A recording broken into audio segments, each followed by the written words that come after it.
أعوذ بالله من الشيطان الرجيم بسم الله الرحمن الرحيم وصلى الله وسلم وبارك على سيدنا محمد وعلى آله وأصحابه أجمعين رب اشرح لي صدري ويسر لي أمري واحلل عقدة من لساني يفقه قولي سبحانك لا علم لنا إلا ما علمتنا إنك أنت العليم الحكيم اللهم انفعنا بما تعلمنا وانفع بنا وزدنا علما يا رب العالمين.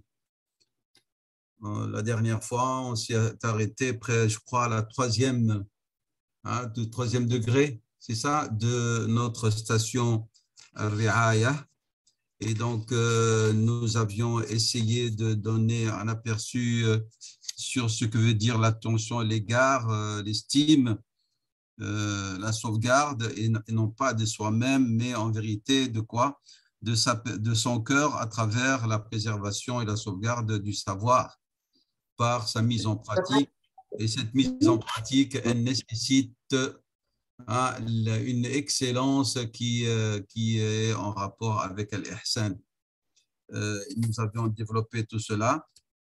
Et donc, le troisième degré de cette sauvegarde et préservation, ce qu'il a appelé l'imam al-Harawi rahimahullah ta'ala et qu'Ibn al-Qayyim va développer, قوله رعاية الأوقات. قال الإمام الهروي رحمه الله وأما رعاية الأوقات فأن يقف مع كل خطوة ثم أن يغيب عن حضوره بالصفاء من رسمه ثم أن يذهب عن شهود صفوه. Ça nous paraît comme des énigmes, ces termes qu'il utilisait, rahimahullah ta'ala, ولكن lorsqu'on essaie un petit peu d'analyser d'une manière calme et avec une vision spirituelle, ça nous paraît très, très facile. Donc, il voulait dire, rahimahullah ta'ala, وَأَمَّا رِعَايَةُ الْأَحْوَالِ فَهُوَ أَنْ يَعُدَّ الْإِجْتِهَادَ. Non, ça, on l'a vu. Ça, c'est رعاية الأوقات. رعاية الأوقات. Donc, il dit, al-maqsoud, ce qui veut dire ici, c'est de la remise en cause de son intention. هو أن يقف مع كل حركة ظاهرة وباطنة بمقدار تصحيح نية وقصدا وإخلاصا ومتابعة.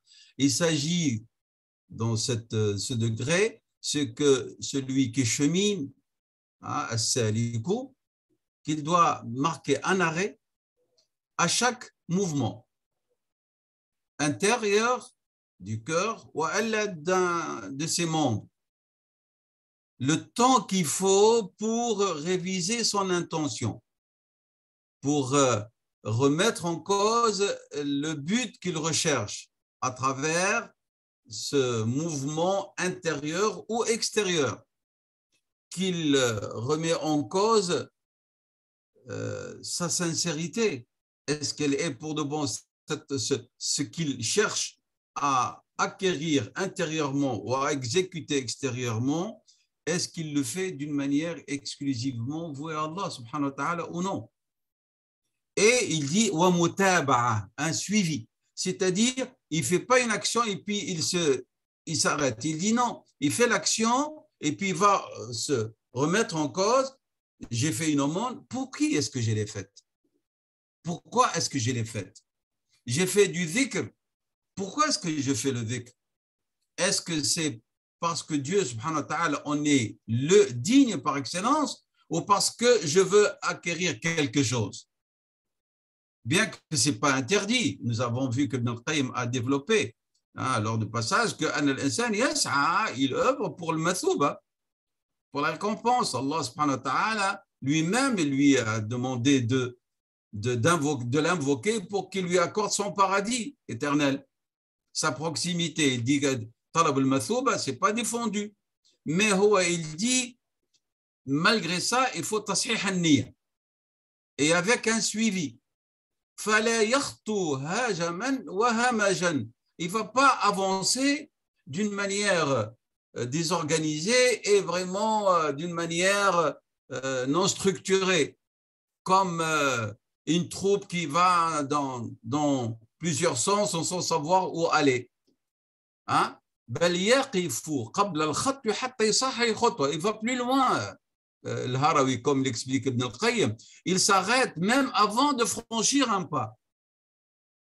C'est même pas uniquement lorsqu'il fait le pas et qu'il va analyser pourquoi ce qu'il a fait. Il dit avant même de faire, فهو سيتوقف.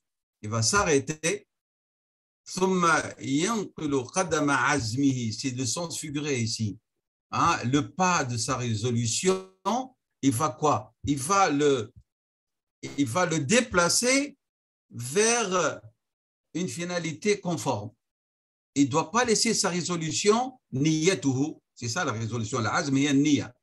Il ne doit pas laisser sa niya aller dans n'importe quel sens. Il est tellement conscient qu'il maîtrise son intention parce qu'il l'a révisé, il l'a remis en cause, lui a corrigé, il l'a corrigé et il a fait un suivi dans la correction. فإذا صحت له ونقل قدمه انفصل عنها. Lorsque ça y est, il est sûr de son intention et du pas accompli, alors il va faire un autre pas. C'est clair?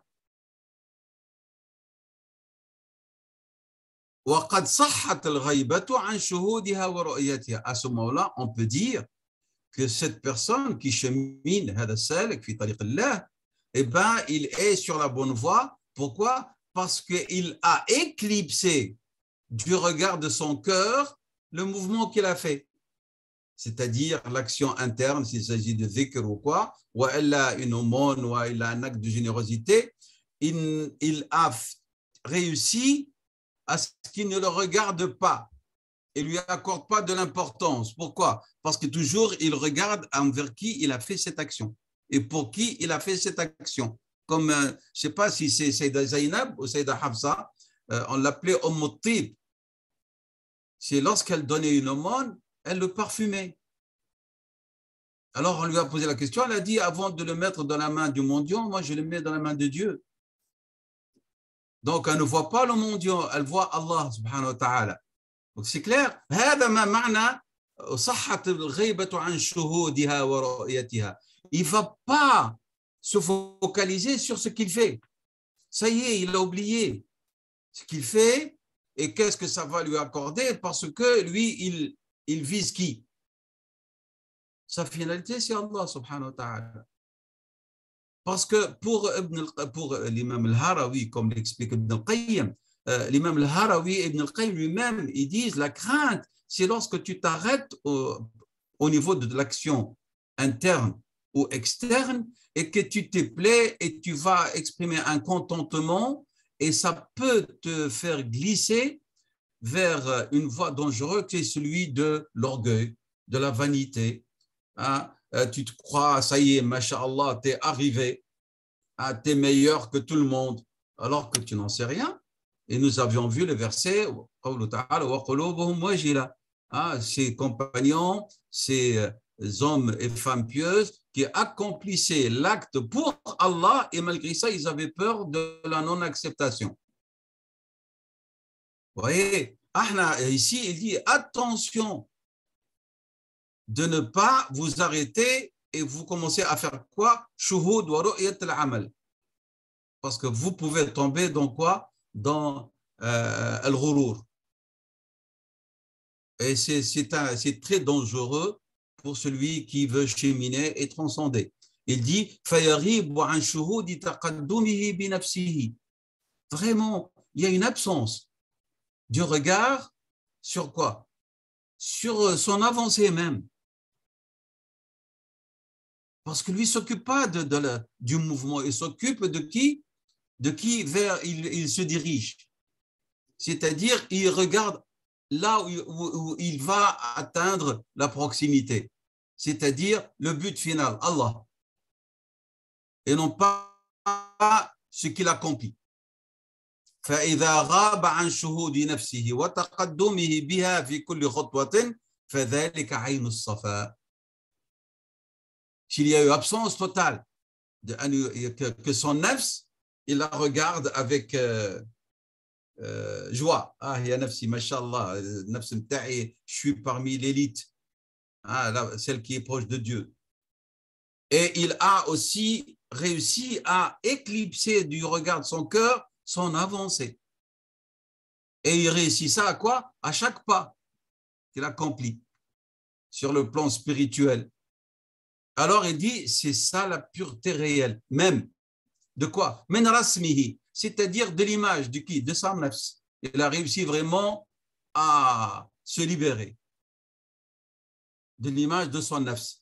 فعند ذلك يشاهد فضل ربه. À ce moment-là, il va vraiment, avec son cœur, voir le bienfait de son Seigneur. C'est clair ce que veut dire ici? C'est-à-dire, au lieu de le passer à regarder ce qu'il fait, ou à contempler son nafs, il va faire une absence et va profiter de son temps pour analyser sa niya. À chaque pas, à chaque mouvement. هذا ما معنى قوله رعاية الأوقات. Sauvegarder son temps بالغيبة عن نفسه وعن أفعاله عن شهود أفعاله لأنه هو في درجة أخرى. Il dit ici, Ibn al-Qayyim, ولما كانت النفس محل الأكدار. Et c'est vrai. Il explique Ibn al-Qayyim la parole de Al-Harawi, rahimahullah. Il dit, Al-Harawi a appelé le fait de rompre l'infisal avec son nafs, il a appelé ça safa, la pureté même. Et il dit, et ce que l'imam Al-Harawi a dit, rahimahullah, nécessite et fait appel à quoi? À une finesse dans la perception. L'utf, c'est la subtilité, c'est la finesse. Il faut vraiment avoir un cœur, une nafs qui saisit ces subtilités qui sont très fines. Et il faut que vous soyez disposés sur le plan spirituel de votre nafs à acquérir et à comprendre ces finesses. Et si vous faites partie de ceux qui ont reçu cette finesse, il dit, ça c'est vraiment le bienfait ultime de la part de Dieu. وأما ذهابه عن شهود صفوه أي لا يستحضره في قلبه, c'est-à-dire une fois qu'elle a réussi à rompre avec son nafs et d'atteindre le degré de ce safa, eh ben, elle ne laisse pas son cœur dire « Ah, je suis dans un état de pureté ». Parce que là, il y a un piège aussi pour celui qui veut cheminer. يشهد ذلك الصف المطلوب ويقف عنده. Il le voit, mais il ne va pas se focaliser dessus. Pourquoi? Parce qu'il se focalise, il dit, ça y est, je suis, son cœur dit, ana fi safa, il dit, ah ben,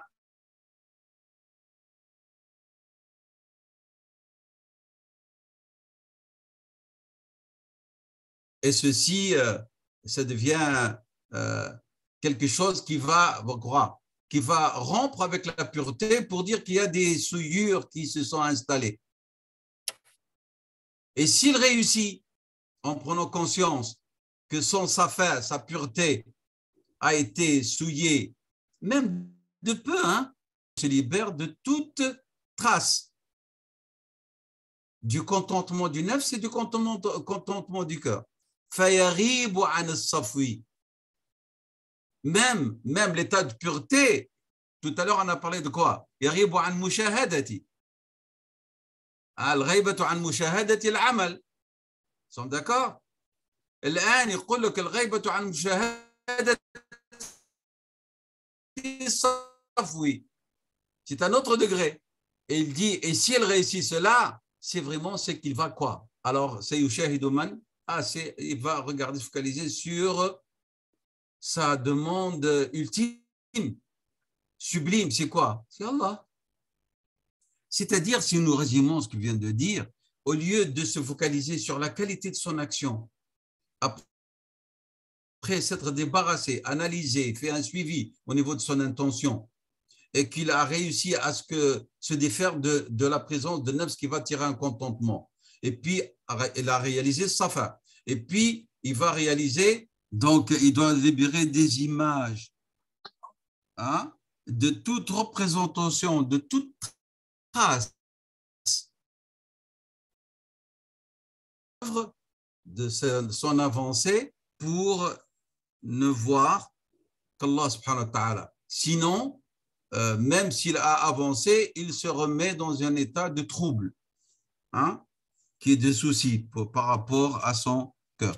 Voilà ce qu'il a voulu dire l'imam al-Harawi et que Ibn al-Qayyim a expliqué بقوله وأما ذهابه عن شهود صفوه أي لا يستحضره في قلبه. C'est clair?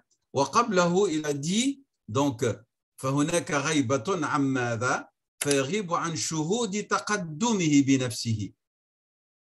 Ça c'est le premier. Donc le premier pas c'est quoi? Il a dit أن يقف عند مع كل حركة ظاهرة وباطنة, le temps qu'il faut. Après il dit même, c'est pas après avoir accompli le pas, mais avant même d'accomplir un pas. Sur le plan spirituel, il parle. Et après, il dit, et donc il faut qu'il y ait absence de regarder ces pas accomplis pour qu'il ne regarde plus son nafs qui tire un contentement. Et après, il va dire, et ça, c'est la pureté. Mais il va plus loin. Il va dire après, et une fois qu'il s'est libéré de cela, il faut que Allah yastahdirahu fi qalbihi.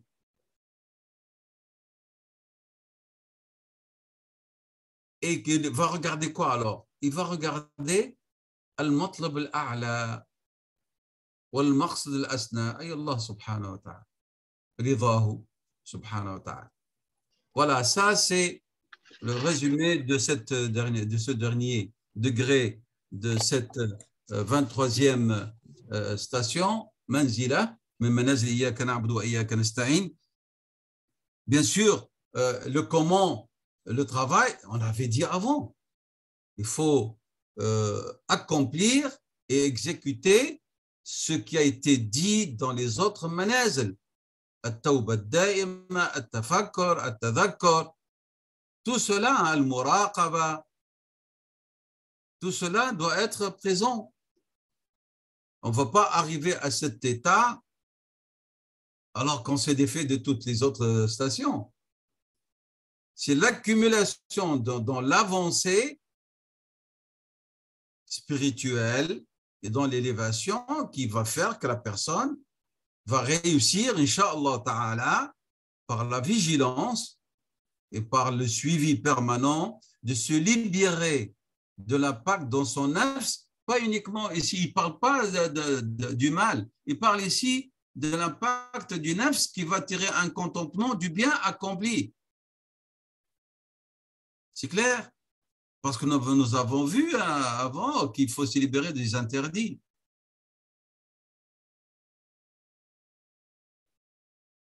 J'espère que cette station elle est claire jusque-là. J'ajoute 5-6 minutes et puis je m'arrête sur la compromis. Donc la station suivante, al-manzilatul rabi'a wal 20, manzilatul muraqabah, la vigilance. قال صاحب الكتاب رحمه الله ومن منازل إياك نعبد وإياك نستعين منزلة المراقبة وهي من أعظم منازل هذه المقامات.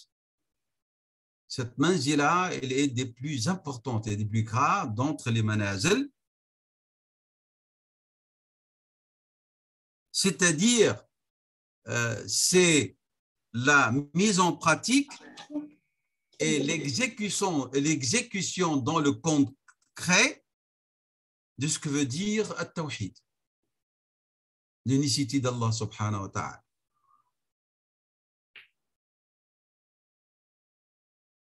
Pourquoi est-ce qu'on a dit ça? C'est à travers les hadiths qu'il a cités et les versets où on voit qu'il s'agit de quoi? De tawhid, d'Allah subhanahu wa ta'ala fi sifatihi wa asma'ihi, et leur impact sur le serviteur. Donc, cette manzila, elle indique quoi? Elle indique qu'il y a une certitude, une connaissance approfondie de ce qui rapproche le serviteur du Seigneur subhanahu wa ta'ala.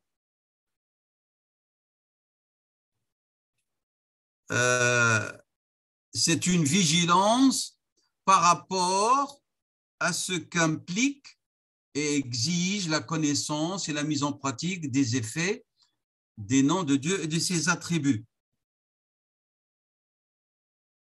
Allah subhanahu wa ta'ala a des noms sublimes, a des attributs parmi les plus parfaits et les plus excellents. Il faut réaliser dans le concret du vécu du serviteur sur le plan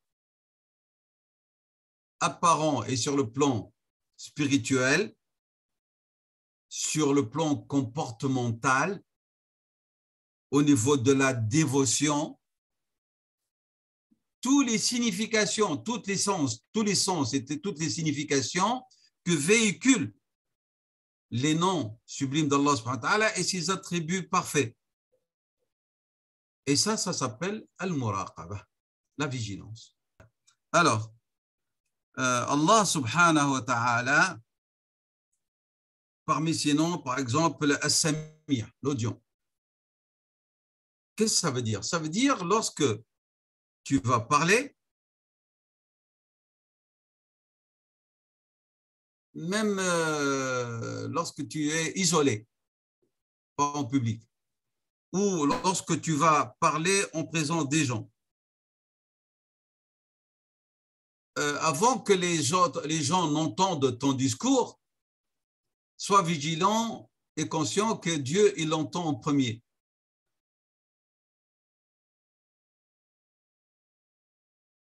C'est-à-dire, cela implique que tu vas être très vigilant, pas distrait dans ton discours, et tu es conscient qu'Allah subhanahu wa ta'ala va te récompenser sur ce que tu dis ou te sanctionner et te punir.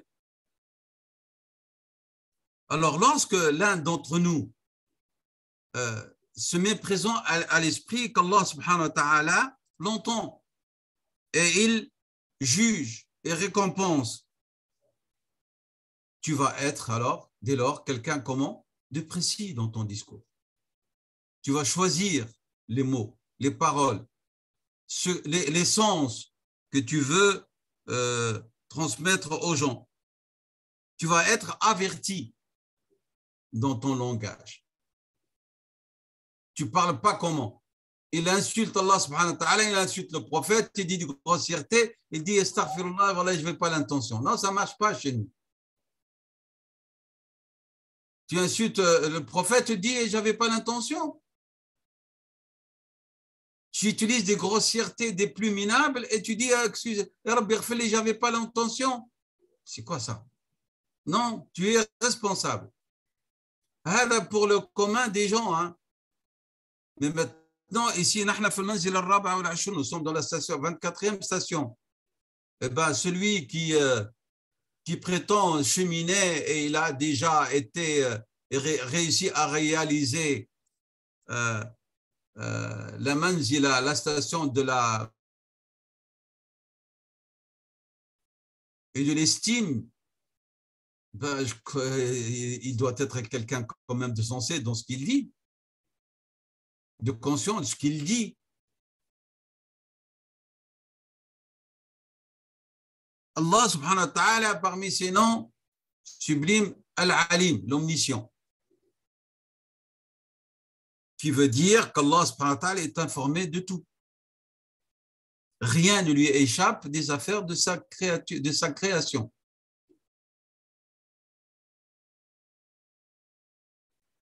يا بني إنها إن تكن مثقال حبة من خردل فتكن في صخرة أو في السماوات أو في الأرض يأتي بها الله إن الله لطيف خبير. Très informé, subhanahu wa ta'ala, des choses les plus subtiles, ne serait-ce qu'un grain, une graine de moutarde. Inna Allah latifun khabir. Rien ne lui échappe des secrets de ses créations et de leur action, leur mouvement, même lorsqu'ils sont dans un état de silence, d'inactivité, Allah en est informé, subhanahu wa ta'ala. Lorsque tu réalises réellement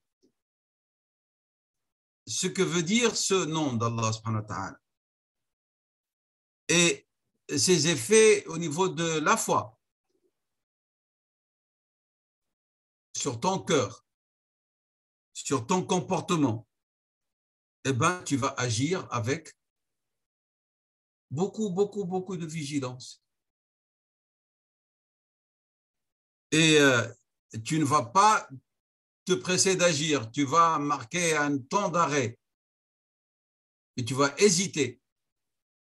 Et puis tu vas même faire marche arrière avant même d'exécuter, même au niveau de l'intention. Tu vas faire marche arrière. C'est-à-dire, une telle manzila, si elle est acquise, tu vas devenir quelqu'un qui, au niveau de la désobéissance, quelqu'un de très long à tomber dans la désobéissance. فأنت ستصبح بطيئا في المعصية.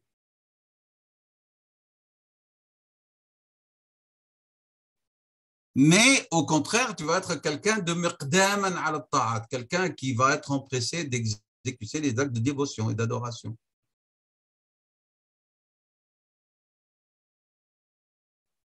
Lorsque on aborde le nom de Dieu, subhanahu wa ta'ala, al-Hafiz, celui qui préserve, subhanahu wa ta'ala. قوله تعالى dans la sourate At-Tariq, in kullu nafsin lama alayha hafiz, qui préserve, mais en même temps celui à qui rien n'échappe. Il enregistre tout, tout est consigné. Autre sens de Wallahu khayrun hafizan, ici c'est-à-dire protecteur, préserveur, celui qui préserve le plus. Allah subhanahu wa ta'ala, il te protège, il te préserve, mais en même temps, Allah subhanahu wa ta'ala n'oublie pas ce que tu as fait, ce que tu as dit, ce que tu as prononcé. Tout est consigné dans les tables par les anges. D'un côté, il te préserve, d'un côté, il consigne. Subhanahu wa ta'ala. قال تعالى dans la sourate Al-Kahf 49, ويقولون يا ويلتنا ما لهذا الكتاب لا يغادر صغيرة ولا كبيرة إلا أحصاها. Surat Taha, le verset 52, Dieu dit fi kitabin la yadhillu rabbi wa la yansa. Et les versets sont nombreux qui parlent de cette muraqaba, c'est-à-dire que le serviteur conscient, la servante consciente doit être en état de vigilance par rapport à ce qu'elle dit, à ce qu'elle fait, à ce qu'elle pense. Et c'est le sens du hadith, qawluhu sallallahu alayhi wa sallam, lorsqu'il a été questionné sur l'ihsan, il a dit an ta'bud Allah ka'annaka tarah, fa in lam takun tarahu fa huwa yaraka. Alors, cela va te mettre dans un état de quoi? De vigilance. Turaqibu nafsaka, turaqibu a'malaka, turaqibu niyyataka, turaqibu les penchants de ton cœur. Et vous pouvez mettre d'autres exemples, comme d'autres versets cités aussi par l'imam Ibn al-Qayyim, rahimahullah, dans cette introduction. Vous avez la sourate Raf, le verset 19, et vous avez la sourate Les Bestiaux, Al-An'am, le verset 59, et beaucoup d'autres sourates et versets qui nous parlent de cette vigilance et qui doit être une vigilance permanente. Pourquoi? لأن Allah subhanahu wa ta'ala muttali'un, il est informé de tout ce qui est apparent, ce qui est caché parmi nos actes, أعمالنا القلبية أيضا العضوية, et ceux qui sont exécutés par nos membres. Et ce verset, en vérité, est un avertissement et qui fait peur. De la sourate Les Bestiaux, قوله تعالى وعنده مفاتح الغيب لا يعلمها إلا هو ويعلم ما في البر وما في البحر وما تسقط من ورقة إلا يعلمها ولا حبة في ظلمات الأرض ولا رطب ولا يابس إلا في كتاب مبين. Il est informé de tout ça, subhanahu wa ta'ala. Ça fait peur.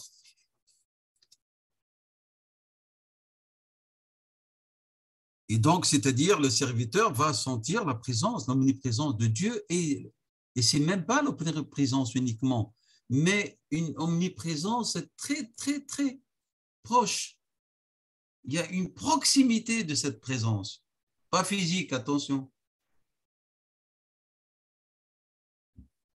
Et donc, ça donne lieu à quoi? À une rahba, à une crainte, à une crainte révérentielle d'Allah subhanahu wa ta'ala, parce qu'il est informé de tous ses états et qu'il n'échappe pas au regard d'Allah subhanahu wa ta'ala. Dans Surat al-Baqarah, le verset 235, يقول تعالى وَاعْلَمُوا أَنَّ اللَّهَ يَعْلَمُ مَا فِي أَنفُسِكُمْ. Et alors, qu'est-ce qu'on doit faire? يقول تعالى فَاحْذَرُوهُ. Ah, attention, craignez-le. قوله تعالى اعلموا أن الله يعلم ما في أنفسكم فاحذروه. Baqarah 235. Tu peux ruser avec les gens, tu peux esquiver et t'éclipser de leur regard, de leur contrôle, mais tu ne peux pas échapper au regard d'Allah subhanahu wa ta'ala.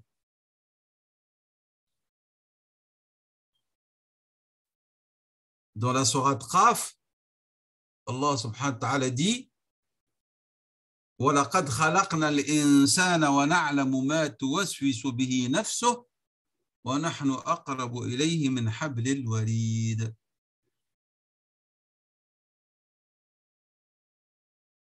C'est-à-dire le secret le plus fin, Allah subhanahu wa ta'ala en est informé. C'est-à-dire ces versets que nous venons de citer, et ça intéresse nos frères et sœurs peut-être qui veulent connaître un peu plus la psychologie musulmane, à partir du Coran. Les versets qu'on a cités là, et il y en a d'autres, ils ont touché à tous les aspects apparents et cachés de l'âme humaine. Tous ces versets qu'on a cités, عندهم علاقة بالنفس الإنسانية. سبحان الله. يعني هذه الآيات كلها أحاط بماذا؟ بأسرار النفس البشرية. Allah subhanahu wa ta'ala est informé de tout. Et c'est ça qui fait la différence entre le vrai et la vraie croyante et l'homme ordinaire. C'est le croyant, quel que soit l'endroit, le poste qu'on lui confie. Ils sont l'omniprésence de Dieu et c'est ça qui fait que même s'il fait une erreur, il s'en repent et il change. Il fait marche arrière. Cherche à expier, à compenser, à se corriger, à rendre, par exemple, ce qu'il a pris par dérobé ou d'une manière injuste à leur propriétaire, à se soucier de tout cela. C'est la présence de Dieu et non pas parce que le policier, puisqu'il a réussi à s'éclipser du regard, du contrôle. Mais le jour où celui qui fait la prière à la mosquée, ou celle qui fait la prière, ou ceux qui prétendent être des musulmans pratiquants, se comportent comme les autres, il n'y a plus de différence entre eux. Ce n'est pas la prière qui a la différence. Qu'est-ce que la prière va induire dans leur comportement, les uns et les autres? قال تعالى إن الصلاة تنهى عن الفحشاء والمنكر. Quel est l'effet de la prière? Quel est l'effet du dhikr? Quel est l'effet du hajj? Quel est l'effet du jeûne? C'est clair? c'est l'effet qui donne lieu à deux individus différents. Un ou une qui vit avec l'omniprésence de Dieu et à chaque mouvement du cœur, du nafs ou de son corps, il se corrige, il se met en cause et il rectifie, il corrige l'intention avant de parler de l'acte lui-même. Et l'autre, il prétend être sur le chemin de voiture alors qu'il ne regarde jamais pour qui il fait et qu'est-ce qu'il fait et comment il fait et les moyens utilisés pour faire. Ce n'est pas la même chose. Et c'est pour ça, lorsque vous mettez l'un ou l'autre dans des postes de responsabilité, vous trouvez que les effets sont différents. Celui qui n'est pas vigilant et n'est pas conscient de l'omniprésence d'Allah subhanahu wa ta'ala, il fait tout le mal qu'on ne peut pas imaginer, tandis que l'autre, il fonctionne, il progresse par rapport au regard de Dieu sur lui, sur ce qu'il fait. C'est pour ça qu'il nous dit ici, Ibn al-Qayyim rahimahullah, al-muraqabatu, bayan ma'na al-muraqaba, parce qu'il va commencer à expliquer ce que veut dire al-muraqaba. قال المراقبة وعلاماتها, et ses signes, دوام علم العبد ويتيقنه باطلاع الحق سبحانه وتعالى على ظاهره وباطنه. C'est extraordinaire ce qu'il dit. Dawam, la constance, la permanence de quoi? De ta connaissance réelle avec certitude que Dieu subhanahu wa ta'ala, que Dieu qui est la vérité est informé de tout ce que tu fais en apparence ou en cachette. Donc, il faut qu'il y ait quoi? Pour qu'il y ait muraqaba, il y a daimouma, dawam. Il faut qu'il y ait une continuité. De quoi? De ilmuka, de ton savoir avec certitude de quoi? Que Dieu est informé de l'apparent et du caché de ta personne. هذه المراقبة. المراقبة دوام علم العبد وتيقنه. C'est pas uniquement il sait. Non, il sait avec certitude, sans nul doute. De quoi? باطلاع الحق سبحانه وتعالى على ظاهره وباطنه. Il y a une condition, استدامة هذا العلم مع اليقين. Il faut que cette connaissance ne soit pas éclipsée, ne disparaît pas. Et il doit être une connaissance qui n'est pas souillée par l'hésitation ou par le doute. Est-ce que c'est vrai que Dieu me voit? Ça, c'est une question pareille, veut dire que la personne n'a plus de ilm yaqini. C'est clair?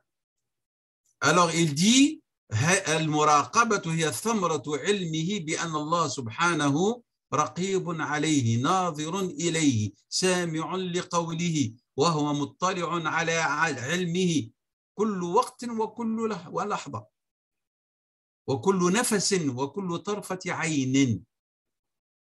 À chaque respiration, à chaque clignotement des yeux, il doit être sûr que Dieu, il sait et il voit. À tout instant, il est informé de tout cela. Allahu raqibun. Il observe. Nadirun, il le regarde. Sami'un, il l'entend. Il est informé.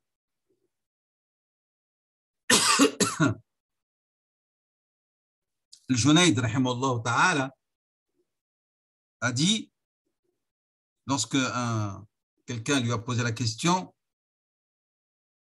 comment est-ce qu'on peut maîtriser notre regard? Faqala, tu peux maîtriser ton regard par ton savoir certain que Dieu, subhanahu wa ta'ala, son regard, il est plus rapide que ton regard. Anna nadharullahi ilayka asbaq min nadharika. À cette femme ou à cet homme, Donc, si Dieu, son regard est aussi rapide que cela, eh ben, tu dois avoir de la pudeur et de la retenue. C'est-à-dire, كيف نغض أبصارنا, et avec la science certaine que Dieu, que le regard de Dieu, il est porté constamment sur toi. C'est clair? Le problème que pose ici Ibn al-Qayyim, et c'est ce que nous allons voir, Inch'Allah, après la prière, c'est qu'il y a un retard, ou on peut dire une rupture entre le savoir et l'acte. يقول علماء تخلف العمل عن العلم. هو يعلم, ولكن tu vois que العمل ne suit pas. العمل n'emboîte pas à l'ilm. Il ne suit pas l'ilm. Et c'est pour ça que la personne n'agit pas conformément. On a dit que certains de nos prédécesseurs pieux avaient un homme qui commettait un péché. Alors il lui a dit, si tu crois en Dieu, tu dois savoir avec certitude que Dieu te voit, et toi, qu'est-ce que tu fais entre-temps? Eh bien, tu es quelqu'un qui perd son temps à rien faire. Tu dis que tu crois en Dieu, mais en vérité, tu es en train de perdre ton temps, c'est-à-dire tu agis d'une manière irresponsable et avec insouciance envers ton Seigneur. C'est clair? En plus, c'est comme s'il voulait lui dire, et tu es en même temps, tu oses commettre le péché alors que tu sais qu'Allah subhanahu wa ta'ala, son regard est porté sur toi. Voilà, si vous voulez, ça c'est la première partie de notre introduction et nous sommes arrivés au niveau de la signification d'Al-Muraq, de la vigilance et quels sont ces signes. Après la prière, Inch'Allah ta'ala, nous reprendrons. Jazakumullahu kulla khair, nasallallahu an yanfa'ana bima sama'na, wa la hawla wa la quwwata illa billah. Ali Adim, subhana rabbika rabbil izzati amma yasifun, wa salamun ala al-mursalin, walhamdulillahi rabbil alamin. Inch'Allah.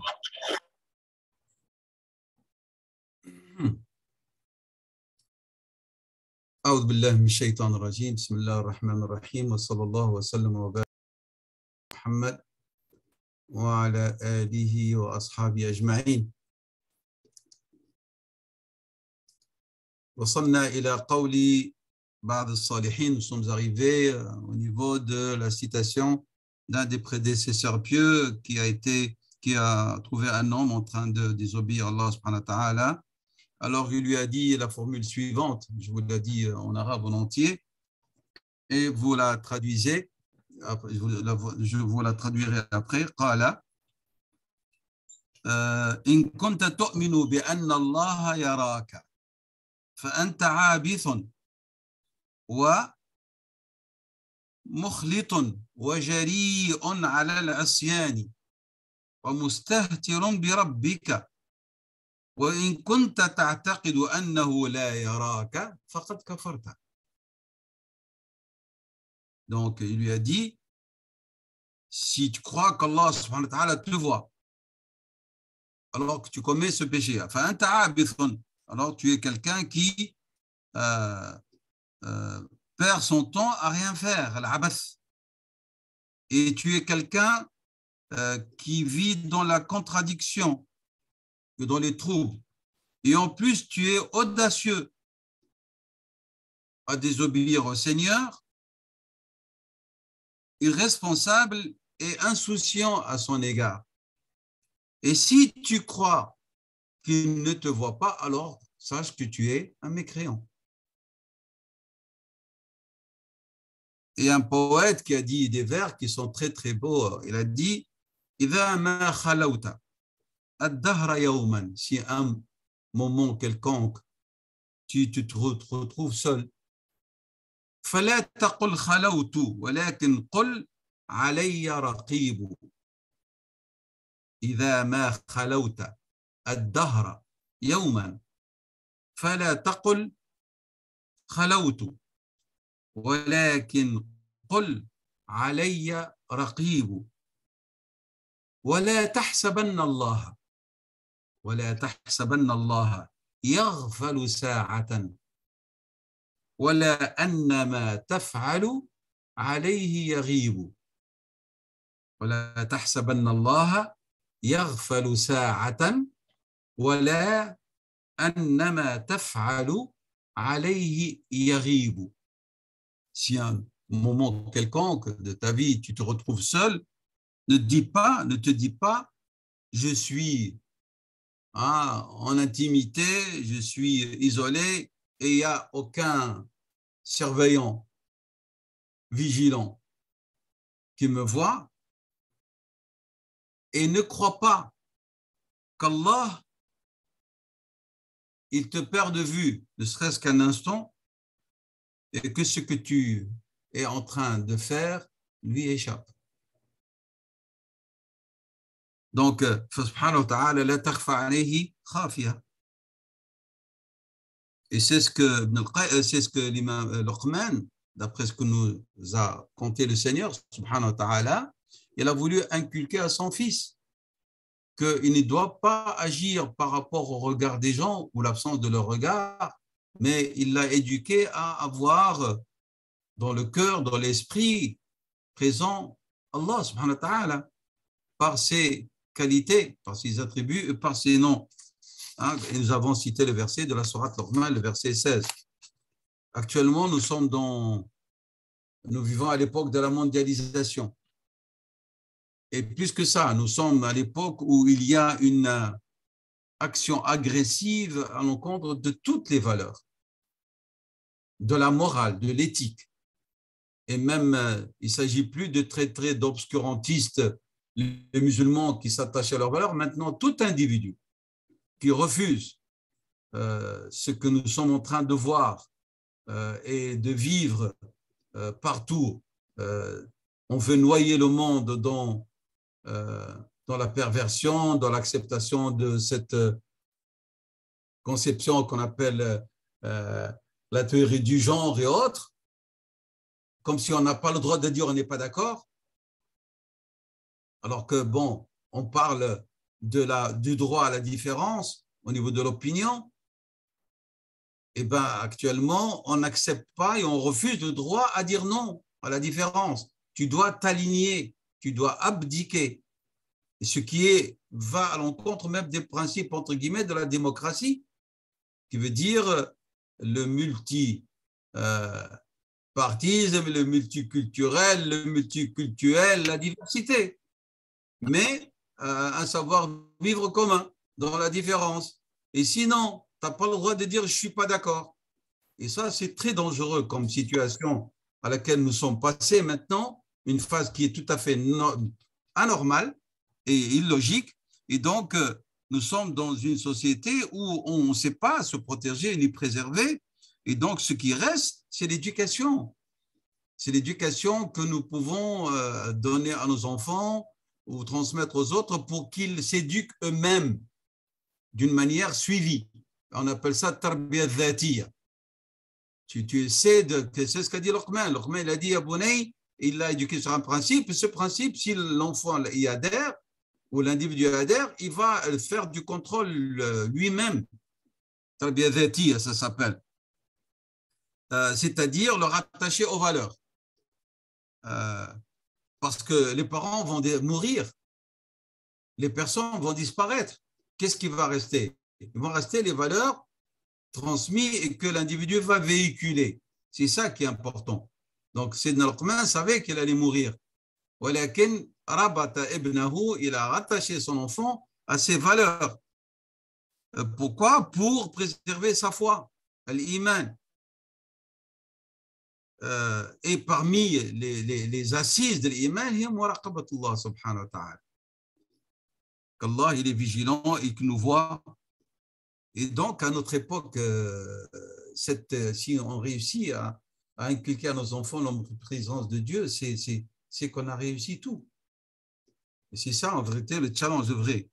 Et c'est pour ça qu'on nous dit ici, Ibn Qayyim, il rapporte des citations de pieux prédécesseurs. Man raqaba Allah fi khawatirihi, asamahu fi harakati jawarihi. Celui qui est en état de vigilance et qui sait qu'il y a la présence de Dieu au niveau de quoi? De ses pensées. Allah va le préserver au niveau de son agir. Parce que l'agir, c'est une deuxième étape après al-khawatir, après les pensées. C'est-à-dire, il faut qu'on arrive nous-mêmes, et nous sommes dans un djihad permanent avec notre nafs, à ce que nos khawatir soient domptés, si vous voulez. Et Allah, subhanahu wa ta'ala, comme récompense, il vous aide à vous préserver au niveau de vos actes et de ne pas donner la domination à aux membres. Alors, il dit, on a dit à quelqu'un, quand est-ce que le berger, avec son bâton, il va chasser le troupeau des pâturages ou des lieux de pâture dangereux? Il a dit, lorsqu'il sait qu'il y a quelqu'un qui l'observe et qui le surveille. Sinon, il va laisser partir où il veut, près d'un ravin ou d'un champ interdit ou d'un champ qui est peut-être clôturé d'une manière dangereuse avec des fils barbelés. Et lorsqu'il sait quelqu'un qui l'observe, alors il va être vigilant, le berger. Et donc, Dhunnun, rahimahullah, l'Égyptien, il a dit alamatul muraqabati itharu ma anzal Allah wa ta'zimu ma addal Allah. Les signes de la vigilance, c'est lorsque tu choisis et tu donnes préférence à ce que Dieu a révélé et que tu accordes de la valeur dans ton cœur à ce que Dieu a glorifié et de minimiser, de rendre petit sans valeur ce que Dieu a réduit et a considéré sans valeur. Et on a dit ar-raja yuharriku at-ta'a, l'espoir, il pousse l'individu à la dévotion, et la crainte l'éloigne du péché. Et la vigilance te mène vers quoi? Vers le chemin des vérités. Je répète, l'espoir pousse l'individu à la dévotion. La crainte l'éloigne des péchés. Et la vigilance le mène vers la voie des vérités. Et donc, tout cela est important. Les choses à lesquelles tu penses. Lorsque tu y penses d'une manière fausse et tu dis, je crains qu'Allah subhanahu wa ta'ala me punisse, me sanctionne. C'est comme ça que tu te rectifies, tu te corriges. Et là, si la personne elle est vigilante au niveau des pensées, c'est normal que, et ce sont des choses cachées, secrètes, c'est normal qu'elle va être plus enclin à refuser de tomber au niveau de l'action, dans ce qui déplairait à Allah subhanahu wa ta'ala. Le croyant et la croyante qui cheminent aiment ce que Dieu aime et s'éloignent de ce que Dieu n'aime pas, même si c'est en secret. Abu Hafs, Abu Uthman, An-Nisaburi a dit, lorsque tu t'assieds pour donner, pour discourir devant les gens, avant tout, sois l'exhortateur de ton cœur et de ton nafs. Et ne te laisse pas leurrer par cette assemblée qui est là à ton écoute, parce qu'il observe tes actes apparents et Allah observe tes actes cachés. Je répète ce qu'il a dit, vous l'avez ici. إذا جلست للناس فكن واعظا لقلبك ونفسك ولا يغرنك اجتماعهم عليك. Il ne faut pas que tu te laisses leurrer et tromper par le nombre d'individus qui sont là à t'écouter. فإنهم يراقبون ظاهرك. Ils sont là, mais en même temps, ils t'observent. Hein. Si tu ne fais pas une erreur, Wallahu yuraqibu batinaka, c'est-à-dire tu es sous deux regards. Cette assemblée que tu exhortes, en vérité, crois qu'ils sont là contents de t'écouter, mais en vérité, ils sont là à guetter s'il n'y a pas quelque chose qui ne va pas. Et c'est ça qu'ils vont rapporter. Ils ne vont pas rapporter le discours que tu as dit. Tu vois, il a fait un dars, mais il a dit ceci, ou il a fait ceci. Ne vois-tu pas comment était son vêtement? Comment est-ce qu'il a regardé un tel ou une telle? Tu n'as pas vu comment est-ce qu'il a... C'est-à-dire, ils vont faire un procès d'intention, alors qu'ils sont partis de l'extérieur en vérité. Mais ce qui est sûr, c'est que il y a un observateur vigilant qui est informé de tes secrets. Donc, tu es sous deux regards. Et donc, c'est pour ça que nous avons cité tout à l'heure, mais là, il dit, et arbab al-tariqi, c'est-à-dire les connaisseurs, al-arifuna billah, ils sont tous unanimes que muraqabatullah fil khawatiri, que lorsque tu es vigilant par rapport à tes pensées, parce que tu es sûr et certain que le regard de Dieu est porté sur ce qui enfuit dans ta poitrine, dans ton esprit, eh ben, est une cause pour la préservation de tomber dans l'erreur au niveau des actes extérieurs. Al-muraqabatu, il dit, al-muraqabatu hiya ta'abbudu, c'est lorsque vraiment tu vas mettre en exécution dans une intention d'adoration et de dévotion ce qu'implique, ce que signifie les noms d'Allah, Al-Raqib, Al-Hafiz, Al-Alim, Al-Sami', Al-Basir. Celui qui a bien saisi cela, il doit être censé de ces noms, eh bien, hasalat lahu al-muraqaba. Il a réussi à atteindre le degré d'al-muraqaba. C'est clair tout cela?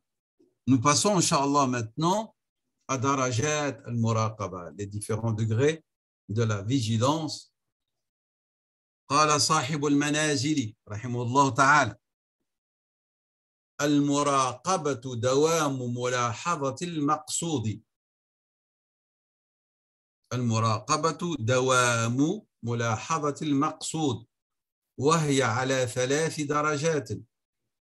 الدرجة الأولى مراقبة الحق تعالى في السير إليه على الدوام بين تعظيم مذهل ومداناة حاملة وسرور باعث. Après cette belle introduction d'Ibn al-Qayyim sur ce que signifie al-muraqaba, ce sont ces signes, nous allons commencer, Inch'Allah, à vous simplifier, à expliquer les commentaires d'Ibn al-Qayyim et les paroles et les formules de l'imam al-Harawi concernant les degrés d'al-muraqaba. Avant tout, l'imam al-Harawi rappelle de nouveau que al-muraqaba huwa dawam, la permanence, la constance. De quoi? Mulahazat al-maqsoud, c'est-à-dire que tu ne perds pas de regard par le regard de ton cœur. Qu'il y a toujours regard permanent, constant, vers quoi? Vers ce que tu vises. Al-maqsoud, Allah. Ici, ce n'est pas le mulahab al-ayniya, ce n'est pas le regard des yeux, c'est le qalb. Et il dit, et cette dawam al-mulahadat al-maqsoud est de 3 sortes, à des degrés différents qui sont au nombre de 3. Daraja al-oula, il a dit, rahimahullah ta'ala, مراقبة الحق تعالى في السير إليه على الدوام. Première partie de ce premier degré. C'est-à-dire فلا يغيب عنك الله أبدا.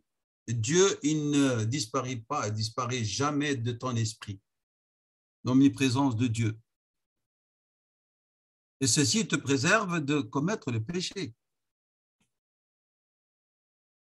et d'échapper à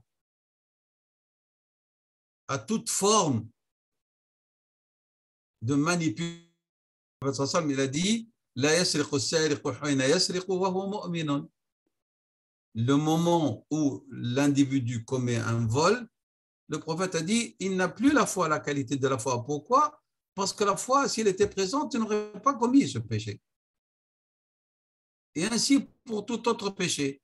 Et dans un autre hadith, le prophète dit lorsque le serviteur commet un péché, la foi le quitte et elle est au-dessus de sa tête comme un nuage.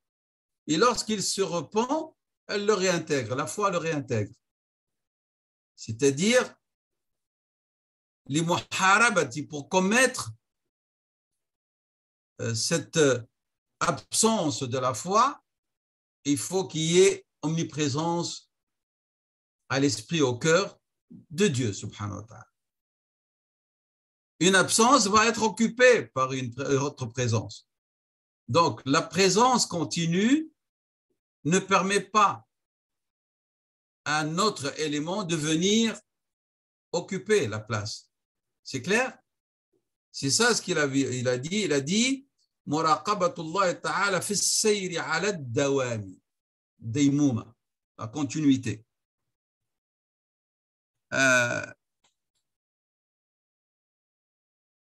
Et même si l'individu il a pu être tiré vers le péché, le fait qu'il y a une continuité de présence va le préserver d'y tomber. Et s'il tombe, il va vite se rappeler.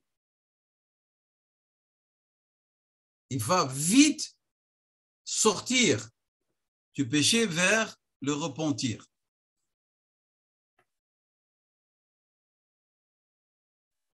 Dhakarullah, fastaghfaru li dhunubihim. Directement, ils sont souvenus de Dieu. Ils n'ont pas بين تعظيم مذهل ومداناة حاملة وسرور باعث.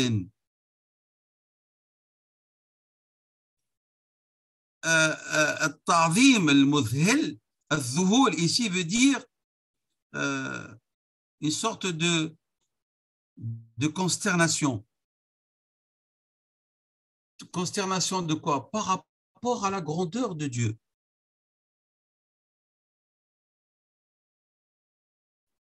C'est clair? هناك تعظيم, il y a une glorification de la part du serviteur qui engendre al-zuhul, al-dasha. Cette dasha, c'est une consternation par rapport à ce qu'est la grandeur de Dieu, subhanahu wa ta'ala, et la glorification. Ici, je rappelle un petit peu pour que vous compreniez de quoi on parle. Pour Ibn al-Qayyim, dans son livre Madarij al-Salikin, Bayna manazil iyyaka na'budu wa iyyaka nasta'in, ces manazil, c'est comme les stations par lesquelles passe un voyageur. Un voyageur, il va faire 1000 km, après 300, 400, il s'arrête, et surtout s'il arrive de nuit, par exemple, il va loger, se nettoyer, manger, dormir, et puis il va reprendre sa route. Et il y a des manazil, sur ton chemin, il y a des mahattat, des arrêts, dans lesquels tu vas te reposer. Et puis, il y a d'autres manazil où c'est-à-dire où tu ne vas pas t'installer, tu vas marquer un temps d'arrêt rapide et tu continues. Tu continues ton chemin. Et puis, il y a des manazil que tu dois atteindre pour te permettre d'atteindre d'autres manazil. C'est ça le livre, de quoi il parle. celui qui chemine vers Allah subhanahu wa ta'ala, il va s'arrêter dans ses manazil pour prendre provision. Pour prendre provision, pour pouvoir continuer son cheminement vers Allah subhanahu wa ta'ala. Et parmi ces manazil, manzilat al-muraqaba. Et ce cheminement vers Dieu est un cheminement immatériel. ماهوش سير حسي. Le cheminement physique, vous le sentez, vous vous déplacez d'un lieu à un autre. Et malgré cela, ce chemin, lorsqu'il est physique, parfois, lorsqu'il est long, vous vous fatiguez. 2000, 3000, 4000 km, vous savez que vous allez atteindre telle étape et telle étape et telle étape pour arriver à destination. Si le chemin est long, vous vous fatiguez. Que dire lorsqu'il s'agit d'un cheminement où la voie, et c'est un cheminement du cœur et de l'esprit, il est immatériel et il nécessite beaucoup d'efforts et de vigilance. Et donc, qu'est-ce qui se passe? Eh bien, parfois, on se fatigue. On tombe dans la torpeur, on a une somnolence, entre guillemets, au sens figuré. Parfois, on est en pleine effervescence et l'iman mta'na, il est, mashallah, puissant et fort. On sent qu'on va se voler. Et parfois, pour se lever la prière du matin, il nous faut peut-être un tambour pendant 1 heure pour qu'on se réveille. Vous voyez? C'est-à-dire, l'insan qad yasqut, il peut tomber, mais il doit se relever. Il doit prendre provision jusqu'à ce qu'il arrive. Et donc, le cheminement vers Allah subhanahu wa ta'ala, lorsqu'il est accompagné de cette vigilance, le muraqaba, va te mener vers quelque chose de consternant, d'extraordinaire.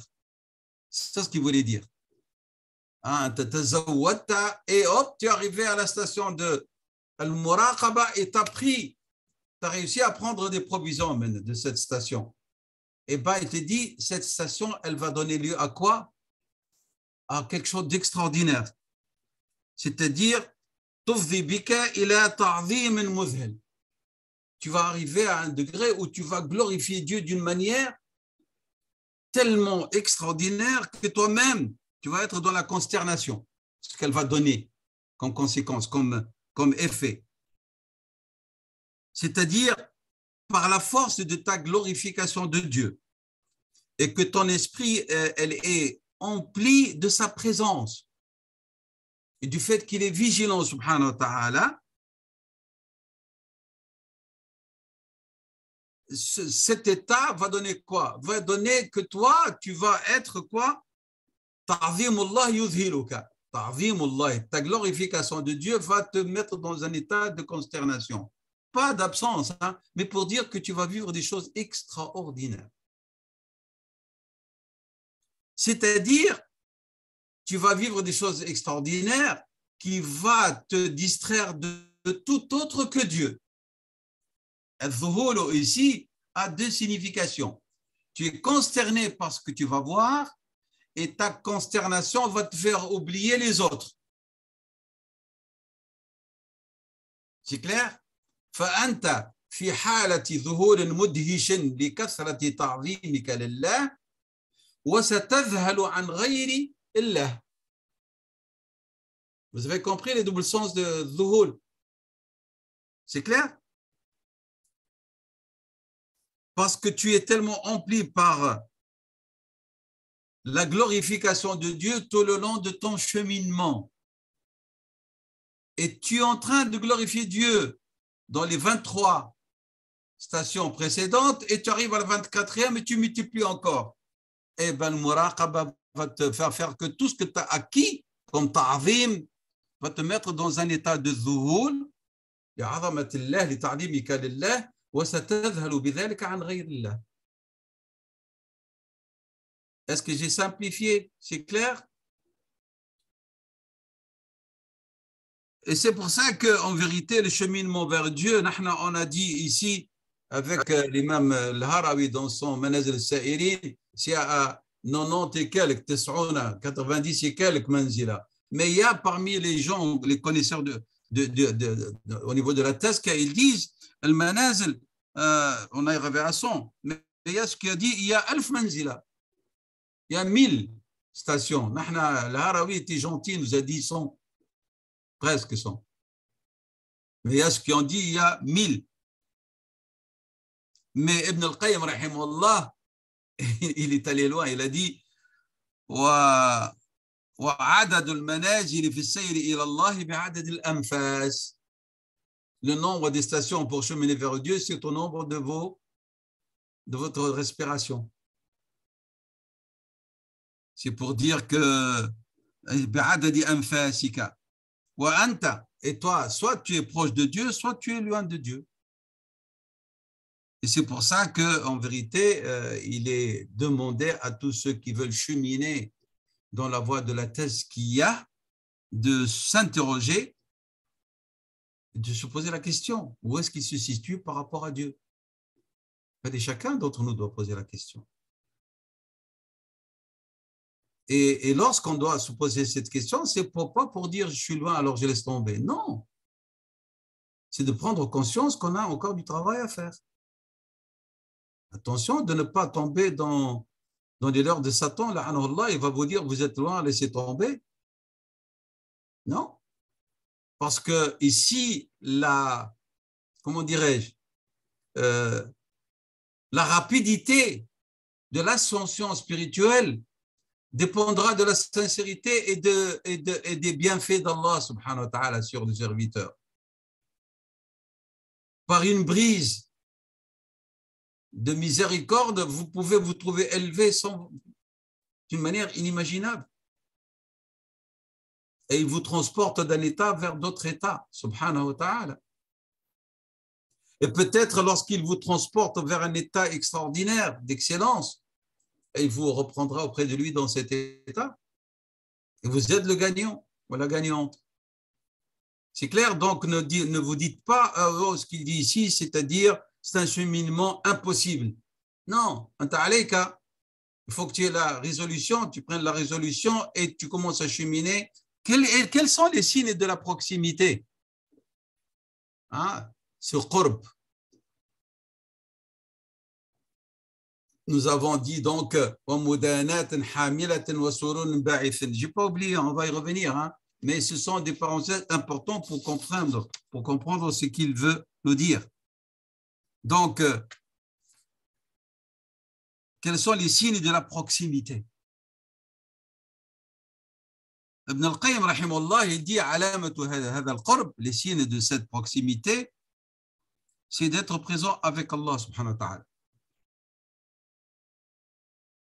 Et lorsque vous êtes présent avec Allah subhanahu wa ta'ala, cela va donner lieu dans votre cœur à une intimité et un amour envers Dieu subhanahu wa ta'ala. Une intimité, vous sentez qu'il y a une intimité avec Dieu.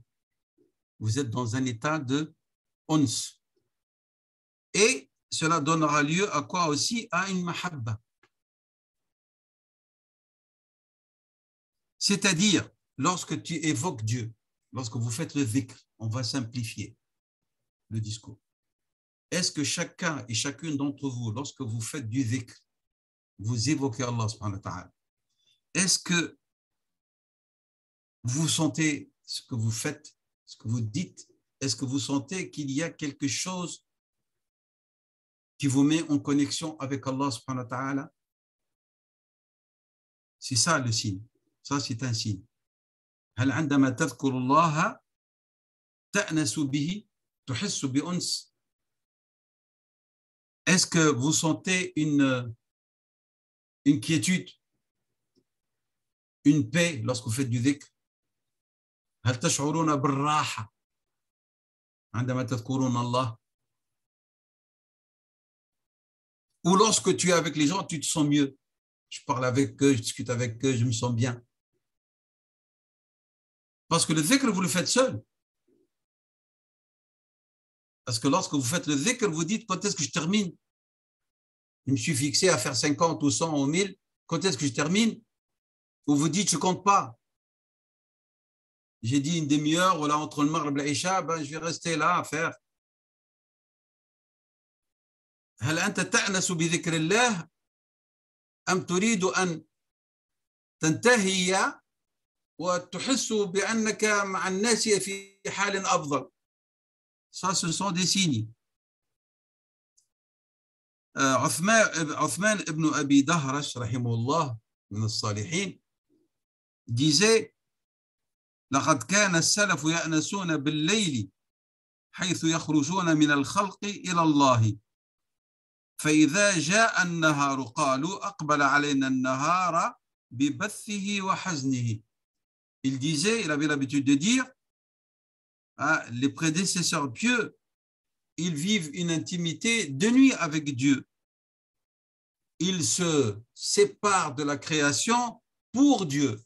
Lorsque le jour se lève, ils disent, voilà, le jour s'est levé avec ses quoi? Avec ses afflictions et avec ses tristesses. Ils ne voyaient pas le jour comme un moment extraordinaire. Pour eux, les moments extraordinaires, c'est le moment d'intimité, la nuit, qui passait dans l'évocation d'Allah. في الليل هم في أنس وفي النهار يدي c'est حزن وماذا وبث. moment d'affliction, de fatigue. الناس ومشاكل الناس والقيل والقال والدنيا وفلان فعل وفلان فعلت وفلان اشترى وفلان ذهبت وانت il a fait un voyage et l'autre a acheté une voiture et l'autre son enfant a réussi, l'autre son enfant s'est marié. Et qu'est-ce qu'on a eu? Ah, et les dettes et les impôts et les factures et ceci. Qu'est-ce qu'il y a dans la journée de plaisant? Si c'est un moment peut-être de rire et de complaisance avec sa famille proche, mais la vraie intimité, où on ne te demande rien et on ne te parle pas des futilités, c'est lorsque tu te trouves seul avec Allah subhanahu wa ta'ala. C'est pour ça qu'ils préféraient ces moments d'intimité sur les autres. Et ça leur donnait quoi? Paix et quiétude en vérité. Dhikrullah wal khulwa billah donne lieu à quoi? À de la quiétude, à de la paix, pour de bon, dans le vrai sens du terme. Donc, et كانوا يتضايقون من النهار, ils se sentaient pas bien en journée. Vente et achat et querelles et mauvaises opinions et suspicions. Un monde de quoi? D'illusions. C'est pas le monde de la vérité, hein, la vie d'ici-bas. Par rapport à l'au-delà. إنما هذه الحياة الدنيا quoi? لعب ولهو وزينة وتفاخر بينكم وتكاثر في الأموال والأولاد. C'est ce que Dieu dit dans le Coran sur le hadith. كمثل غيث أعجب الكفار نباته ثم يهيج فتراه مصفرا ثم يكون حطاما. Et après, c'est du foin piétiné. C'est ça la vie d'ici-bas. On est en train de se quereller, de se bagarrer et de se séparer, de se diviser et de devenir les ennemis les uns des autres pour quelque chose que Dieu subhanahu wa ta'ala il a dit كمثل غيث أعجب الكفار نباته. Une végétation qui va pousser parce qu'il y a eu de la pluie, puis après il grandit, puis après il devient quoi? Du foin piétiné. C'est ça la vie d'ici-bas. C'est-à-dire donner-lui sa juste valeur. C'est-à-dire qu'elle est petite par rapport à l'au-delà, par rapport au devenir, par rapport à ce que vous recherchez, qui est le plus, et qui est Allah subhanahu wa ta'ala. C'est notre finalité. C'est clair? Donc, Allah subhanahu wa ta'ala n'a pas dit qu'il a fait de la terre dhaloul, dhalila, humilié, abaissé. Et malgré ça, il a dit, famshu fi manakibiha, et après, qu'est-ce qu'il a dit? Wa ilayhi an-nushur. Il ne s'est pas arrêté. قوله تعالى هو الذي جعل لكم الأرض ذلولا فامشوا في مناكبها وكلوا من رزقه. Et stop. Non, il a dit, il a rappelé l'essentiel. Oui, je vous ai rendu la terre facile. Hein? Elle est vraiment, elle a été asservie pour vous. Allez-y, voguez dans vos préoccupations, cherchez votre risque, mais n'oubliez pas, wa ilayhi an-nushur. C'est pas, elle n'est pas le but ultime, elle n'est pas la finalité. Wa ilayhi an-nushur. C'est-à-dire, toujours, tu as dans l'esprit que le retour se fera vers Allah subhanahu wa ta'ala. Et c'est ça qui va te combattre, te permettre de combattre toute déviation. Et tu ne vas pas tomber dans les voies tumultueuses de la vie d'ici-bas et tu oublies ton au-delà. Et ce verset, il nous suffit, nous les musulmans, pour ne pas discuter du retrait de la vie. Dieu dit, subhanahu wa ta'ala, famshu fi manakibiha. Voilà, Dieu nous a ordonné de ne pas rester en reclus. Mais il a dit, wa ilayhi nushur. Voilà les deux. Namshi fi manakib al-ardi, lakin wa ilayhi nushur. N'oublie pas, n'en fais pas ton but, ta finalité. Fanta raji'un ila Allah. Donc, sans nul doute. Donc, فمن كثرة تعظيمك لله تعالى, tellement tu glorifies Allah, tellement il est présent dans ton cœur et dans ton esprit, tellement tu as combattu ton nafs pour qu'elle n'ait pas de part sur ce que tu as accompli comme œuvre interne ou externe pour Allah, tellement tu ne vises que Dieu. فأنت تذهل عن بقية الخلق. Tu les oublies. Donc, et tu ne t'en soucies plus guère. Tu leur accordes aucune importance. Tu ne te retournes pas vers eux pour voir s'ils sont contents ou mécontents. لا تلتفت إليهم ولا تطلب منهم تعظيما. Et tu ne cherches pas auprès d'eux une élévation, une reconnaissance. Si tu veux l'élévation, tu veux la dignité, tu veux l'excellence, eh bien, cherche ce qui est entre les mains de Dieu, subhanahu wa ta'ala. Et cherche, au-delà de ça, cherche Dieu, subhanahu wa ta'ala. C'est clair? Donc, al-uns billah, l'intimité avec Dieu, beaucoup de savants, Ibn al-Qayyim le dit lui-même, rahimahullah, il dit al-uns billahi ta'ala min al-ibadat al-ghaibati 'indana. Al-uns billahi min al-ibadati al-ghaibati 'indana. On accomplit les actes de dévotion sans qu'il y ait amour, affection et désir d'y rester. Quand est-ce qu'on termine les 4 rak'at? Quand est-ce qu'on termine après l'heure de Isha ou Shafa ou Watr? Ouf, on a fini les prières de la journée. Rtahna. Comme quelqu'un qui transportait 100 kilos et quand est-ce qu'ils s'en décharge? C'est clair? Et c'est pour ça on dort, on ronfle. On se réveille que le matin, que pour la prière du Subh. On n'a pas le souci de Qiyam al-Layl. On se réconforte en disant, oui, Qiyam al-Layl, ce n'est pas obligatoire pour nous, c'est pour Rasulallah. Et là, si tu veux être parmi les intimes, tu dois faire Qiyam al-Layl. Si tu veux être parmi les intimes, yajibu. Tu ne peux pas être parmi alladhina ya'nasuna billah wa anta la taqum al-layl. Et nous avons dit l'autre fois que l'équation, elle est facile. C'est une question de quoi? De aada. Vous vous réveillez à la prière du matin. Enlevez cette mauvaise habitude de vous réveiller à la fin du temps. Réveillez-vous au début du temps et Dieu vous donnera après le sommeil si vous dormez. Réveillez-vous une demi-heure. Commencez par une demi-heure avant l'entrée du Fajr. Et laissez pour faire 2 rak'at. Et après, le watr est fait de l'invocation et des invocations jusqu'à ce que la prière s'annonce, le Fajr rentre. 1 quart d'heure, 20 minutes avant le Fajr. Faites vos ablutions, vous faites rak'atayn. Ou le watr, et vous faites du dhikr, de l'évocation d'Allah subhanahu wa ta'ala. Ou vous lisez du Coran, parce que le meilleur dhikr, c'est la lecture du Coran. Et vous faites votre prière du Fajr et du Subh.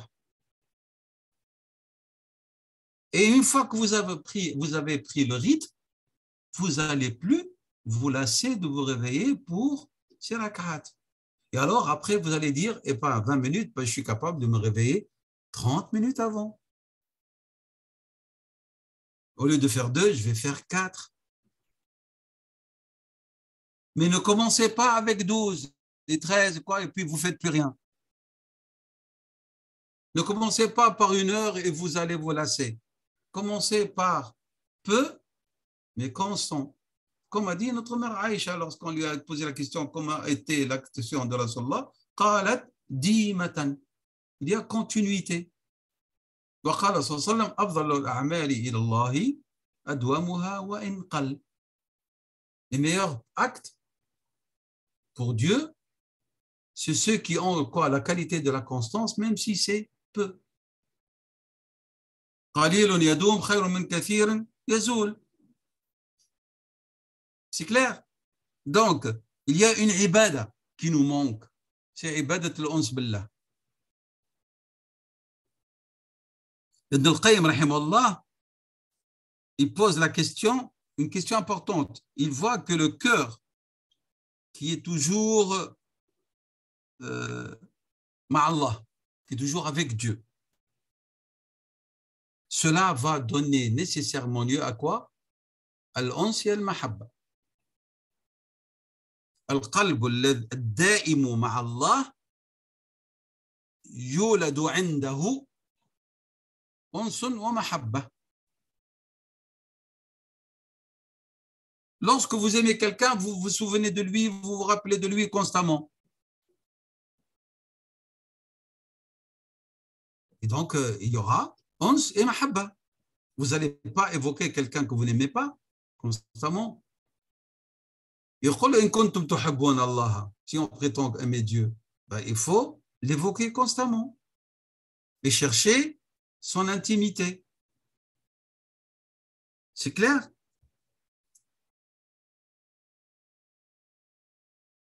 Ceci est expliqué par la parole de notre prophète sallallahu alayhi wa sallam, rapportée par le Bukhari et autres.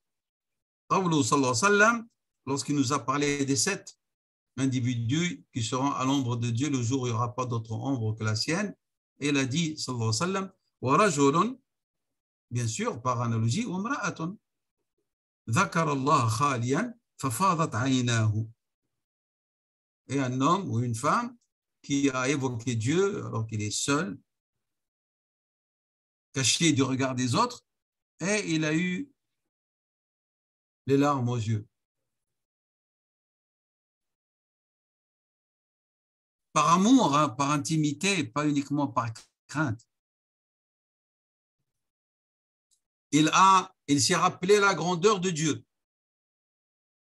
et de ce dont il est digne et comment est-ce qu'on doit normalement l'adorer et l'évoquer. Et puis, il s'est rappelé sa petitesse et ses faiblesses et ses manquements, ses erreurs. Alors, il a pleuré, ou elle a pleuré. Mais Ibn al-Qayyim, rahimahullah, il dit, et il voit autre chose, il dit بين تعظيم مذهل ومداناة حاملة تعظيم مذهل أو مداناة حاملة que tout à l'heure الهروي a dit, regardez comme ce qu'il voit ça Ibn al-Qayyim, il dit أي دنو من الله يحملك على تعظيمه, une recherche de proximité de Dieu qui va donner lieu à une glorification de ta part. فكلما قربت من الله, chaque fois que tu t'approches de plus en plus de Dieu, زاد تعظيمك لله, ta glorification de Dieu va encore augmenter. وكلما ازددت, et chaque fois que tu as augmenté de ta glorification, tu vas te débarrasser, tu vas ne plus accorder et ne plus laisser à la création d'impact sur ta personne. C'est-à-dire, tu vas te suffire de Dieu et ne plus avoir besoin des hommes.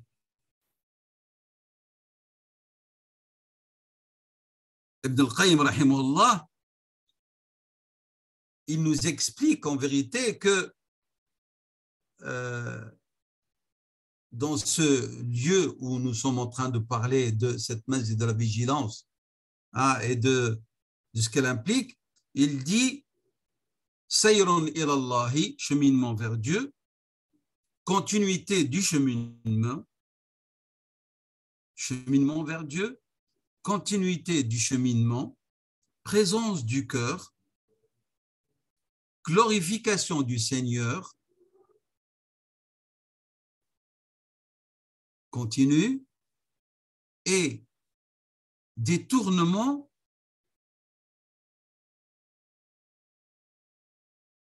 à cause de la grandeur de Dieu de tout autre que lui.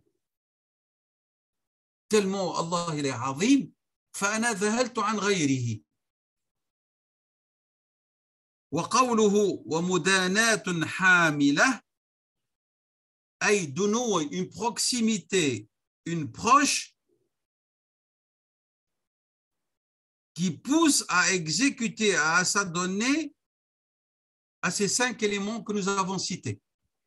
حاملة معناها تحملك على, qui te pousse à. مش حاملة c'est-à-dire elle est la grossesse enceinte, non. حاملة أي تحملك على أن تفعل. C'est quoi? Ce que nous avions dit, سير إلى الله واستدامة هذا السير وحضور القلب معه وتعظيمه والذهول بعظمته عن غيره يحملك. Hein?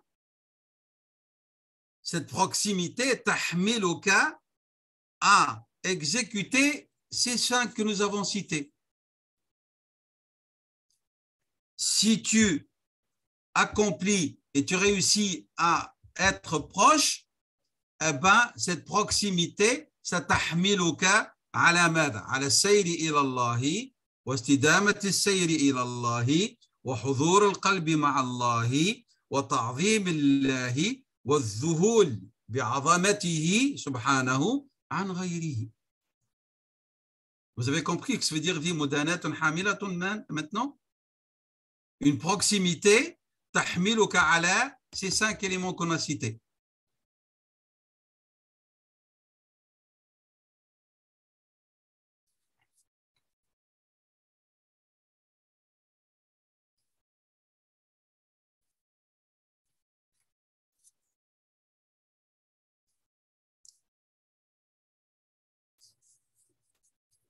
Bien.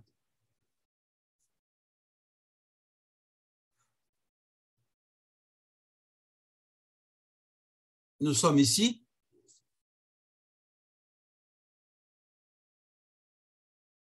Je vais ouvrir une parenthèse.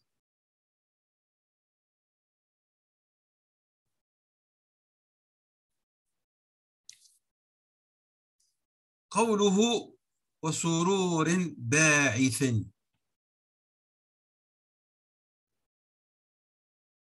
إذا عظمت الله, lorsque tu vas glorifier Dieu subhanahu wa ta'ala et tu vas rechercher sa proximité, tu vas être heureux et tu vas être dans un état de bonheur. إذا عظمت الله وتقربت منه تفرح وتسعد بذلك. وهذا قوله تعالى مصداق قوله تعالى. Dieu le dit dans le Coran. Et ici, je rappelle ce que j'avais toujours dit, subhanallah. Ibn al-Qayyim, il a cherché, il a puisé toutes ces explications dans le Coran. قوله تعالى قل بفضل الله وبرحمته فبذلك فليفرحوا. Dit de quoi est-ce qu'ils doivent être heureux? Fadlillah, et de sa miséricorde. C'est de ça dont tu dois être heureux. Surat Yunus, le verset 58. Ta'zimuka lillahi, ta glorification de Dieu, ta proximité de lui va donner lieu à quoi? À une joie. Et va engendrer quoi? Un contentement extraordinaire. Hein? Farahun wa sururin azim. Et si Dieu nous gratifie de ce surur et de ce farah, فذلك من فضل الله تعالى علينا aussi. Nous ne l'avons pas acquis par notre effort. بل هو من فضل الله ورحمته علينا. Ibn al-Qayyim rahimahullah nous explique que cette joie, ce contentement, le plaisir de cette joie et de ce contentement, rien ne peut l'égaler, excepté les plaisirs et les contentements qu'on aura au paradis.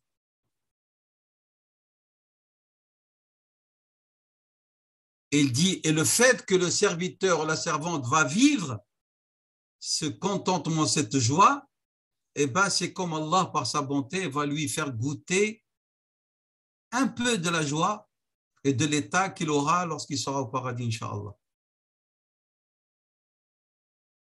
فيقول وهذا الحال لا يكون إلا حال من أحوال أهل الجنة. لذلك, il dit Ibn al-Qayyim, je résume tout ça moi, il dit ولذلك قال بعض العارفين, certains de ceux qui ont connu Dieu, il a dit إنه لتمر بالقلب أوقات أقول فيها إن كان أهل الجنة في مثل هذا إنهم لفي عيش طيب. Il dit parfois mon cœur il vit des états et je me dis si les gens de paradis vivent ça constamment, eh ben c'est une vie plaisante. Il le vit quoi comme une حالة. والحال من التحول. Le hal, c'est un état, mais elle est tirée, c'est un dérivé de quoi? Du changement. Le fort, parfois c'est haut, parfois c'est en bas. Il a dit, mon cœur, parfois, il vit un état tellement de joie et de contentement, je me dis, eh ben, si les gens de paradis vivent ça constamment, c'est une vraie vie. Hein, il a dit, la fille, l'âme ta'kid, ils sont très certainement dans une vie extraordinaire, plaisante. Et lui, il ne goûte à ça que lorsque son cœur vit ce moment. Et c'est pour ça qu'Ibn al-Qayyim, rahimahullah, il appelle cet état de contentement et de joie que l'imam al-Harawi dont il a parlé, comme conséquence de ce de nous et de ce qurb, il a dit هذه جنة الدنيا. جنة الدنيا, lorsque vous vivez حالة ماذا؟ القرب والدنو. Ça s'appelle جنة الدنيا. Vous voyez que, c'est-à-dire lorsque vous sentez que votre cœur, il vole et vous sentez tellement proche de Dieu, eh ben vous êtes dans le paradis mais sur terre. En ce moment-là. Et cet état, les gens du paradis vont le vivre constamment. C'est clair, s'il vous plaît? Il y avait un imam d'une mosquée, comme les délégations qui partent pendant le ramadan à l'étranger, ils font tout pour partir, pour avoir 3 000 €, 5 000 €, 4 000 € là, pendant le ramadan. Et c'est une anecdote vraie, hein? On va dire, son lot était de partir en France. Les Parisiens vont rigoler. Et donc, il est allé, et les gens de la mosquée lui ont fait visiter Paris, à tout cette apparence de Paris, mais derrière, dans le 19e, 20e et autres, il y a un autre monde, le quart-monde. Et donc, lorsqu'il est rentré, alors les frères lui ont posé la question, ils lui ont dit, comment ça a été la France? Il a dit, Yaoulidati Jannah. Il leur a dit, c'est le paradis. Miskin. Il est loin de ce qu'a dit Ibn al-Qayyim. Ibn al-Qayyim a dit, lorsque ton cœur vit l'état de proximité et d'amour, c'est un moment, on va dire ça, des gens du paradis de cette vie d'ici-bas, Jannat ad-Dunya. وهو حال دائم لأهل الجنة. C'est un état permanent pour les gens du paradis. C'est clair? ولا ريب هذا السرور, et sans nul doute, lorsque l'un d'entre nous vit ce moment-là, qu'est-ce que ça va donner lieu? Ça va l'inciter à continuer sa progression, son cheminement. Mais il faut qu'on arrive à vivre ça. إذا تعيش هذه الحالة ستسعى إلى أنها تصير دائمة. فإذا صارت حالا دائمة فأنت قد نزلت بها. Alors là, tu as pris place dans cette manzila. C'est comme si on dit, tu as pris résidence. Nous avons dit, au début, c'est quoi? Hal, maqam, puis tanzilu. Wal maqam khayrun min al hal. C'est clair? Le contentement du cœur, il est content de qui? De Dieu, subhanahu wa ta'ala. Il est heureux de Dieu, d'être proche de Dieu. Rien ne peut l'égaler. Parmi les plaisirs et les jouissances de cette vie d'ici-bas. Et Ibn al-Qayyim, rahimahullah, il nous donne une bonne règle qui va nous permettre de nous remettre en question en permanence. Il dit, rahimahullah, et celui qui ne trouve pas cette joie, ce contentement, il doit accuser sa foi. Il doit accuser la qualité de ses actes. Pourquoi? Parce que s'il y a contentement, il y a douceur au niveau du cœur. Et c'est ce que le prophète sallallahu alayhi wa sallam appelait halawat al-iman. La douceur de la foi. Et c'est pour ça que notre prophète a dit ذاق طعم الإيمان من رضي بالله ربا وبالإسلام دينا وبمحمد صلى الله عليه وسلم نبيا ورسولا. لكن رضي comment? Il a accepté. Où se situe le niveau de son acceptation? Que Dieu est son Seigneur, que Mohammed est son prophète sallallahu alayhi wa sallam, et que l'islam est sa religion. Hadith rapporté par Muslim. Ibn Taymiyyah rahimahullah a dit, si tu ne retrouves pas à ton acte, à tes actions de dévotion ou des actions accomplies extérieurement, si tu n'y trouves pas comme effet une douceur au niveau de ton cœur, alors tu dois accuser la qualité de ton action.